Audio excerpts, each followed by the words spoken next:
الحمدللہ رب العالمین والصلاة والسلام علی محمد الامین اعوذ باللہ من الشیطان الرجیم بسم اللہ الرحمن الرحیم۔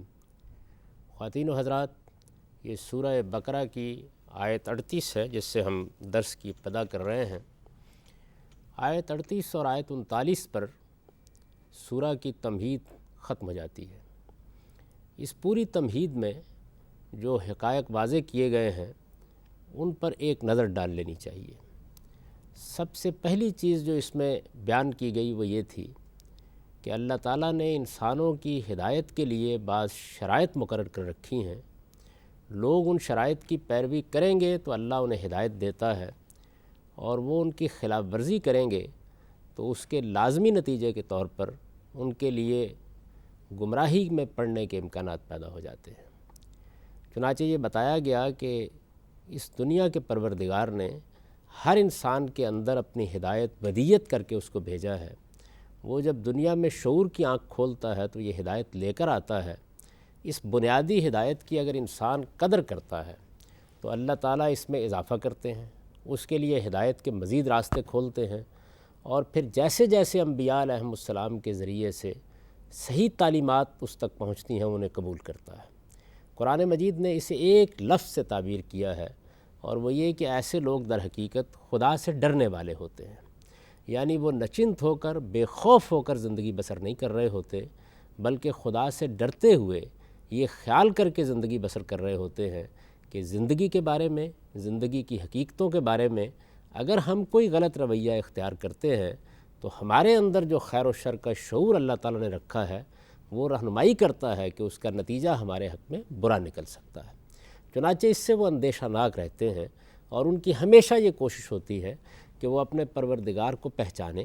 اس کی سچی معرفت حاصل کریں، یہ جاننے کی کوشش کریں کہ ان کا پروردگار ان سے کیا چاہتا ہے، وہ اس کی رضامندی کیسے حاصل کر سکتے ہیں، اور پھر یہ بھی جاننے کی کوشش کریں کہ دنیا کی زندگی میں جو رویے وہ اختیار کر رہے ہیں ان میں اگر کہیں کوئی غلطی ہو رہی ہے تو اس کے بارے میں وہ متنبہ رہیں، خبردار رہیں، اور ایسا نہ ہو کہ جانے بوجھے بغیر کسی غلطی میں پڑ جائیں۔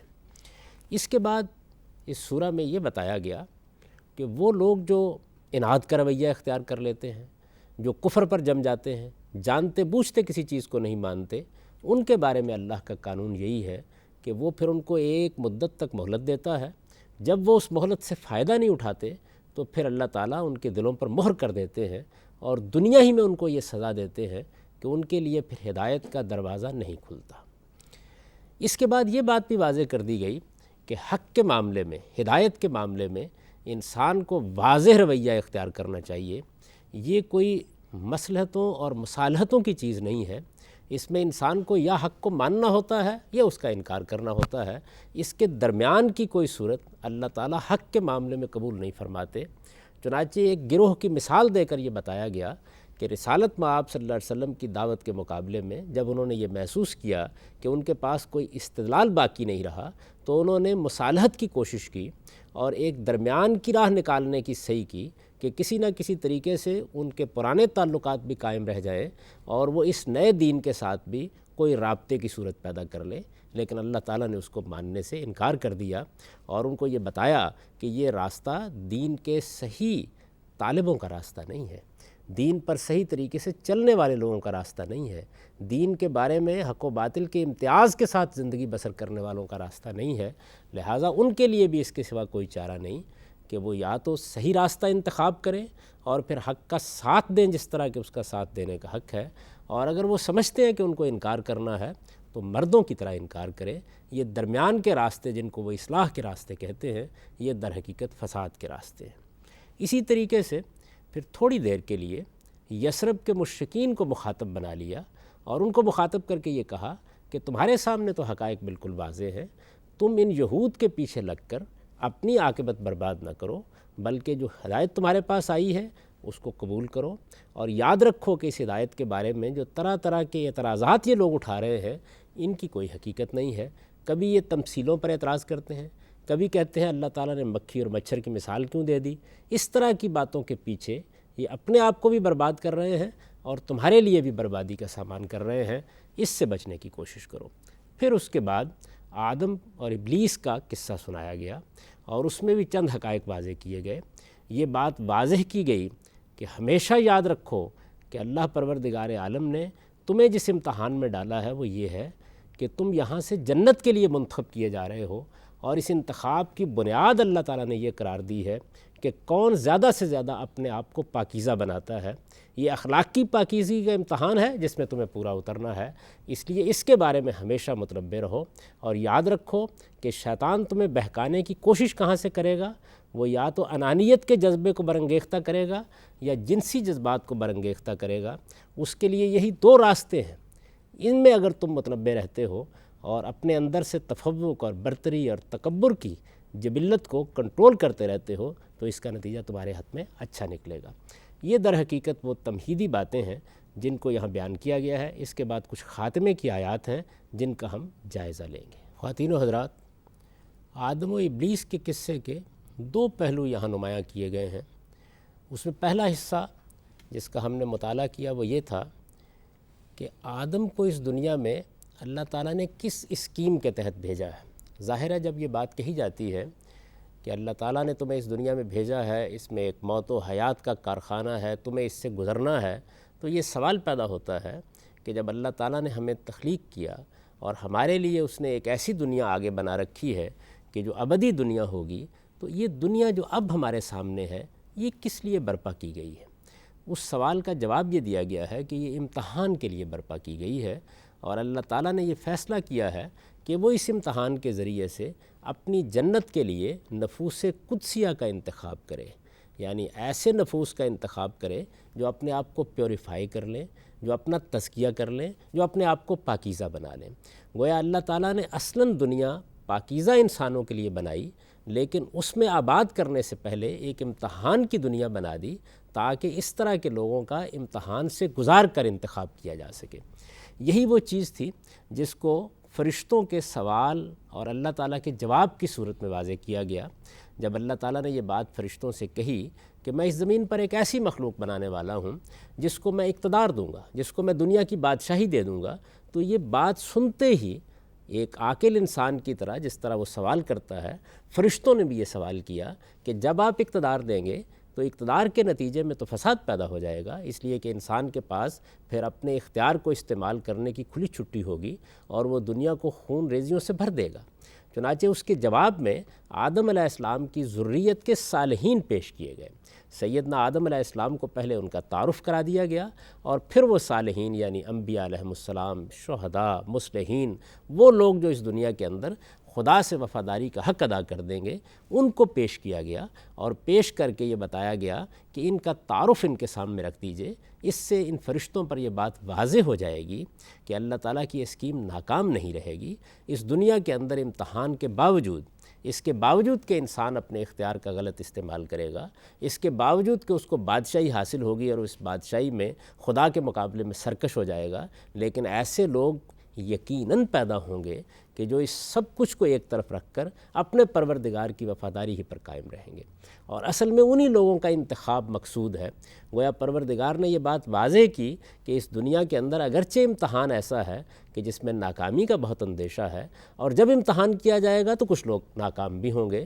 اور جب امتحان کیا جائے گا تو اس کے لیے اختیار دینا بھی ضروری ہوگا اور اقتدار دینا بھی ضروری ہوگا، یہ اپنی جگہ، لیکن اس کا جو نتیجہ نکلنے والا ہے وہ یہ نہیں کہ سب لوگ ناکام ہو جائیں گے، بلکہ اللہ تعالیٰ بہت سے ایسے لوگوں کو توفیق دے گا کہ جو اس امتحان کی نوعیت کو سمجھیں، پھر اس کے بعد یہ جانیں کہ وہ کیا بڑی نعمتیں ہیں جو آگے ہماری منتظر ہیں، وہ اس دنیا کو ایک مثبت انسان کے زاویے سے دیکھیں، وہ اس کے اندر جو امتحان کی تھوڑی بہت شدت ہے اس سے گھبرانے کی بجائے آگے دیکھیں کہ ان کو کیا ملنے والا ہے۔ ایک ابدی زندگی ان کی منتظر ہے، ایک ایسی زندگی ان کی منتظر ہے جہاں موت بھی اپنی موت مر جائے گی، جہاں انسان کو کوئی دکھ اور کوئی رنج نہیں ہوگا، جہاں نہ ماضی کا کوئی پچھتاوا ہوگا نہ مستقبل کا کوئی اندیشہ ہوگا۔ وہ عظیم دنیا جو ابدی طور پر رہے گی اور جس میں انسان بھی ابدی طور پر جئیں گے، اور جس میں ساری نعمتیں انسان کے لیے عام کر دی جائیں گی، اور معلوم نہیں اس کے سامنے اور کیا منازل ہوں گی جو اس پر واضح کی جائیں گی، ایسی عظیم دنیا کے لیے انسان اپنے آپ کو منتخب کرانے کی کوشش کرے۔ اس زاویے سے توجہ دلانے کے لیے یہ بتایا گیا کہ وہ انبیاء، وہ صالحین، وہ شہداء، وہ خدا کے نیک بندے جو اس امتحان میں پورے اتریں گے، وہ کافی ہیں اس بات کو واضح کرنے کے لیے کہ خدا کی اسکیم ایک کامیاب اسکیم ہے۔ چنانچہ جب فرشتوں نے یہ بات کہی تھی کہ پروردگار ہم تو تیری تسبیح کر رہے ہیں، تیری تقدیس کر رہے ہیں، تو گویا اپنے دل میں یہ بات انہوں نے رکھی تھی کہ دنیا کا نظم و نسق ہم چلا رہے ہیں، دنیا کا نظم و نسق اگر کسی ایسی مخلوق کے حوالے کر دیا گیا جس کے پاس اختیار بھی ہوا اور اختیار کے ساتھ اقتدار اور بادشاہی بھی ہوئی، تو شدید اندیشہ ہے کہ دنیا فساد سے بھر جائے گی۔ اس کا جواب ان کو یہ دیا گیا کہ ایسا نہیں ہوگا کہ دنیا میں سب لوگ فساد برپا کرنے والے ہی ہوں گے، دنیا کے اندر سے صالحین پیدا ہوں گے، شہداء اٹھیں گے، دنیا کے اندر سے انبیاء علیہم السلام جیسی شخصیات اٹھیں گی، اور وہ انسان ہی ہوں گے، انسان کی حیثیت سے اس امتحان میں گزریں گے، اس امتحان میں پورے اتریں گے اور اپنے آپ کو اپنے پروردگار کی منتخب کردہ مخلوق کی حیثیت سے جنت کے لیے اہل ثابت کر دیں گے۔ یہ بات ان پر واضح کی گئی، اور اس کے ساتھ یہ بات بھی واضح کر دی گئی کہ یہ امتحان جو برپا کیا گیا ہے اب اس کی نوعیت کیا ہے۔ چنانچہ دوسرا واقعہ سنایا گیا، اور اس دوسرے واقعے میں یہ بات واضح کی گئی کہ اللہ تعالیٰ نے جب آدم کو پیدا کر لیا تو اس نے فرشتوں سے، جو ایک برتر مخلوق تھی، یہ تقاضا کیا کہ وہ اللہ کے حکم کی پیروی میں اس کے سامنے سجدہ ریز ہو جائیں۔ یہ حکم جنات کو بھی دیا گیا، لیکن ہوا کیا؟ فرشتوں نے باوجود اس کے کہ وہ اپنی برتری کا احساس رکھتے تھے، انہیں معلوم تھا کہ ان کی خلقت غیر معمولی طریقے سے ہوئی ہے، ان کو اللہ کا غیر معمولی قرب حاصل ہے، وہ اللہ تعالیٰ کے احکام کی تنفیذ کرتے ہیں، بارگاہ خداوندی میں حاضر ہوتے ہیں، اور ان کو وہاں بڑا مقام حاصل ہے جس طرح کہ جبریل امین کے بارے میں معلوم ہوتا ہے۔ لیکن انہوں نے اس کو ایک طرف رکھا اور صرف یہ چیز سامنے رکھی کہ حکم کس کی طرف سے آ رہا ہے؟ ہمارے پروردگار کی طرف سے آ رہا ہے۔ چنانچہ بجائے اس کے کہ وہ اپنی انانیت کے سحر میں مبتلا ہوتے، انہوں نے آگے بڑھ کر حقیقت کو قبول کیا، اور اللہ تعالیٰ نے جب ان سے کہا کہ تم سجدہ ریز ہو جاؤ تو سجدہ ریز ہو گئے۔ اس طرح گویا آدم کے سامنے یہ امتحان کر کے بتا دیا گیا کہ یہ انسان کی انا نہیں ہے جس کو حق کے راستے میں رکاوٹ بننا چاہیے۔ اگر انسان اپنی انانیت کے سحر میں کھو جاتا ہے تو اس کا نتیجہ یہی نکلے گا کہ وہ حق کے معاملے میں سرکشی اختیار کرے گا۔ چنانچہ ابلیس کی مثال پیش کر دی گئی کہ دیکھیں، اگرچہ وہ فرشتوں سے کمتر درجے کی مخلوق تھا، لیکن اپنی برتری اور اپنے تفوق کے نتیجے میں اس نے سجدہ کرنے سے انکار کر دیا۔ اسے یہ خیال ہوا کہ میں چونکہ برتر ہوں، چنانچہ یہ مکالمہ قرآن مجید میں ایک دوسرے مقام پر نقل بھی ہوا ہے، اس نے یہ کہا کہ میں چونکہ خلقت کے اعتبار سے برتر ہوں، اس وجہ سے میں اپنی توہین سمجھتا ہوں کہ میں ایک کمتر مخلوق کے سامنے سجدہ ریز ہو جاؤں۔ فرشتے امتحان میں کامیاب ہو گئے اور ابلیس اور اس کے ساتھ کے لوگ امتحان میں ناکام ہو گئے۔ قرآن مجید نے انگلی رکھ کر بتایا کہ وجہ کیا ہوئی۔ یہ بتایا کہ اس کا سبب اس کے سوا کچھ نہیں ہوا کہ انہوں نے سرکشی اختیار کی، تکبر اختیار کیا۔ چنانچہ تکبر کے معاملے میں یہ بات بتائی کہ در حقیقت سب سے بڑا امتحان جو دنیا میں انسان کو پیش آئے گا وہ یہی ہوگا، یعنی انسان کو حق کے مقابلے میں اپنی انا چھوڑنی ہوگی، اور یہ انا کوئی معمولی چیز نہیں ہے، یہ اصل میں انسان کی شخصیت کا اظہار ہے۔ اللہ تعالیٰ نے یہ انسان کے اندر اس لیے رکھی ہے تاکہ وہ اوپر کو اٹھے، لیکن بسا اوقات یہی چیز اس کے لیے بہت سی غلطیوں کا باعث بن جاتی ہے، اور وہ اسی انانیت کا اسیر ہو کر اپنے آپ کو حق سے دور کر لیتا ہے، حق کے مقابلے میں کھڑا ہو جاتا ہے، بلکہ اکڑ بیٹھتا ہے۔ چنانچہ یہ بتایا کہ ابلیس نے یہی رویہ اختیار کیا۔ اس سے مقصود یہ تھا کہ آدم کے سامنے یہ حقیقت پہلے دن ہی واضح ہو جائے کہ اس کو فرشتوں کا رویہ اختیار کرنا ہے، جنہوں نے یہ نہیں کیا کہ وہ اپنی برتری کے ظام میں مبتلا ہو کر حق کو ماننے سے انکار کر دیں، بلکہ جب حق ان کے سامنے آ گیا، اور وہ حق کیا تھا؟ وہ حق یہ تھا کہ یہ حکم پروردگار کی طرف سے آیا ہے، اور پروردگار سے بڑا کوئی نہیں ہے، وہ ہمارا خالق ہے اور وہ ہمارا مالک ہے۔ جب اس نے ہم کو حکم دے دیا ہے تو پھر ہمیں یہ نہیں کرنا ہے کہ اپنی انانیت کو درمیان میں لائیں اور اس کے حکم کو ماننے سے انکار کر دیں۔ چنانچہ انہوں نے اپنی انانیت کو ایک طرف رکھ کر صحیح حقیقت کو اپنے سامنے رکھا، اور صحیح حقیقت کے سامنے سر جھکا دیا، اور حقیقت کے معاملے میں کوئی اینچ پیچ کا راستہ اختیار نہیں کیا، بلکہ بالکل ٹھیک مقام پر کھڑے ہو کر جہاں بندوں کو کھڑا ہونا چاہیے اپنے پروردگار کے حکم کو مانا، اور اس کے معاملے میں استکبار کا طریقہ اختیار نہیں کیا۔ یہ بات ابلیس کے واقعے سے واضح کر دی گئی کہ استکبار کس طریقے سے اس کو راندہ درگاہ بنانے کا باعث بن گیا۔ اس کے بعد پھر دوسری چیز کو واضح کیا گیا۔ ایک باغ میں آدم و حوا کو رکھ دیا گیا، اور اس باغ میں ان کو موقع دیا گیا کہ وہ دنیا کی ہر نعمت سے استفادہ کریں، لیکن جو تعلق انسانوں کے آگے بڑھنے کا باعث بنتا ہے اس کے قریب نہ جائیں۔ اس کو مجازی اسلوب میں اور نہایت خوبصورت انداز میں ایک شجرہ سے تعبیر کیا گیا، کیونکہ در حقیقت یہی تعلق ہے جس سے انسانی نسلیں آگے بڑھتی ہیں۔ چنانچہ اس تعلق کے معاملے میں انسان کے اوپر جو ایک کیفیت طاری ہو جاتی ہے، ابلیس نے اسی سے فائدہ اٹھایا، اور اس طریقے سے یہ بات واضح کی اللہ تعالیٰ نے کہ انسان کو جس امتحان میں ڈالا گیا ہے اس میں پہلی چیز اس کی انانیت ہے، جس کے بارے میں اسے خبردار رہنا ہے، اس کے اندر جو اپنی برتری کا ذام ہے اس کے بارے میں اس کو خبردار رہنا ہے، یہ چیز حق کے مقابلے میں رکاوٹ بن جاتی ہے۔ اور دوسری چیز اس کی جنسی جبلت ہے، کیونکہ یہ وہ جگہ ہے جس کو اللہ تعالیٰ نے ایک معاملے میں تو جائز رکھا ہے، اور اس کو بیان کیا ہے دوسری جگہ کہ تمہارے لیے ہم نے تمہاری بیویاں لباس بنا دی ہیں، اگر تم اس لباس کو پہن کر یہ تعلق قائم کرتے ہو تو یہ خیر و برکت کا ذریعہ بنتا ہے، یہ معاشرے کی صلاح و فلاح کا ذریعہ بنتا ہے، اس سے خاندان پیدا ہوتے ہیں، اس سے انسان اپنی نسل آگے بڑھاتا ہے، اور اس سے اعلیٰ معاشرت وجود میں آتی ہے۔ لیکن اگر یہ تعلق ان حدود سے تجاوز کر کے قائم کیا جائے گا تو یہی تمدن کی بربادی کا باعث بن جائے گا۔ چنانچہ وہاں بھی یہ بتایا گیا کہ اس کا معاملہ انتہائی نازک ہے۔ اللہ تعالیٰ نے انسان کو جس امتحان میں ڈالا ہے اس میں شدید اندیشہ ہے کہ شیطان یہیں سے حملہ آور ہوگا۔ چنانچہ ہم دیکھتے ہیں کہ اس وقت کی پوری دنیا میں شیطان نے سب سے بڑھ کر جس چیز کو اپنے حملے کے لیے منتخب کیا ہے وہ انسان کی یہی جبلت ہے۔ تو یہ بات واضح کرنے کے بعد یہ بھی بتایا گیا کہ جب آدم سے اس معاملے میں غلطی ہو گئی تو وہ اپنی غلطی پر ابلیس کی طرح اکڑ نہیں بیٹھے، بلکہ ان کے اندر ندامت پیدا ہوئی۔ اس سے یہ بھی معلوم ہوا کہ اللہ نے آدم کو یہ صلاحیت دی ہے کہ وہ اپنی غلطی کا اعتراف کرے، اور یہ بھی بتایا کہ غلطی کا اعتراف کرنے کے بعد اللہ کی رحمت متوجہ ہوتی ہے، اور پھر وہ توبہ کے کلمات بھی سکھاتی ہے، اور اللہ خود اپنی رحمت کے ذریعے سے پھر بخشش کا سامان کرتے ہیں۔ پھر آخر میں یہ بتا دیا گیا کہ دیکھو اب میری ہدایت آئے گی، کل نہبطوا منہا جمیعا، اب تم سب زمین پر چلے جاؤ، تم بھی، آدم بھی، حوا بھی اور ابلیس بھی، سب جاؤ۔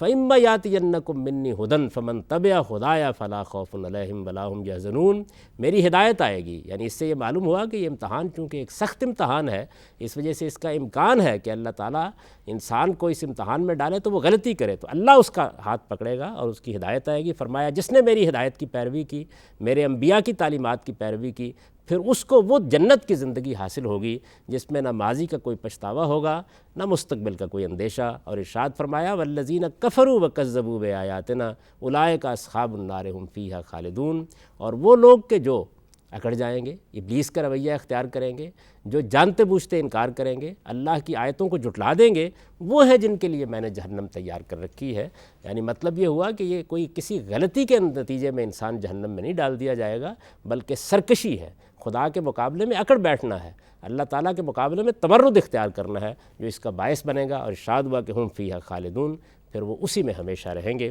اب ان آیات کا سادہ ترجمہ سن لیجئے۔